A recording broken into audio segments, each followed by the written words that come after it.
கடைசியில் முதலமைச்சர் விஜய் அவர்கள் பள்ளி கல்வித்துறை அமைச்சராக ஒருவரை ஆக்கினாரே, அவர் யார் என்று உங்களுக்கு தெரியுமா?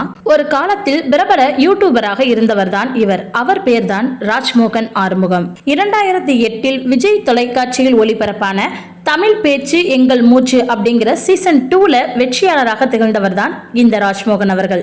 அதன் பிறகு சென்னை ஐடியில் வேளாண்மை மேல் படிப்பை முடித்தார். அதன் பிறகு இலங்கைக்கு சென்று சக்தி FM வானொலியில் தொகுப்பாளராகவும் பணியாற்றினார். 3 ஆண்டுகள் இலங்கையில் பணியாற்றிய பிறகு பின்பு தமிழ்நாட்டிற்கு வந்து ஒரு சில யூடியூப் சேனலில் வேலை செய்தார். புட் சட்னி, தமிழ் வணக்கம், பிளாக் ஷீப் அப்படிங்கிற போன்ற யூடியூப் சேனலில் வேலை செய்தார்.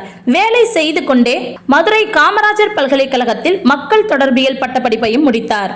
அது மட்டுமின்றி தனுஷ் அவர்களின் நடிப்பில் வெளியான வேலையில்லா பட்டதாரி 2 அப்படிங்கிற படத்திலும் நட்பே துணை படத்திலும் சிறு சிறு கதாபாத்திரங்களில் அவர் பல படங்களில் நடித்துள்ளார். 2024 ஆண்டு முதலமைச்சர் விஜய் அவர்களின் கட்சியில் ராஜ்மோகன் அவர்களுக்கு ஒரு முக்கிய பொறுப்பு ஒன்று கிடைத்தது. அதன் பின் தமிழக சட்டமன்ற தேர்தலில் போட்டியிட்டு வெற்றி பெற்ற அவர் இன்றைய நிலையில் பள்ளி கல்வித்துறை அமைச்சராகவும் தமிழ் வளர்ச்சித்துறை அமைச்சராகவும் உயர்வு பெற்றுள்ளார். அமைச்சர் ராஜ்மோகன் அவர்களை பள்ளி கல்வித்துறை அமைச்சராக தேர்ந்தெடுத்திருப்பது விஜயுடைய சரியான முடிவா அப்படிங்கறத நீங்களே நம்மளோட கமெண்ட் செக்ஷன்ல ஷேர் பண்ணிக்கோங்க.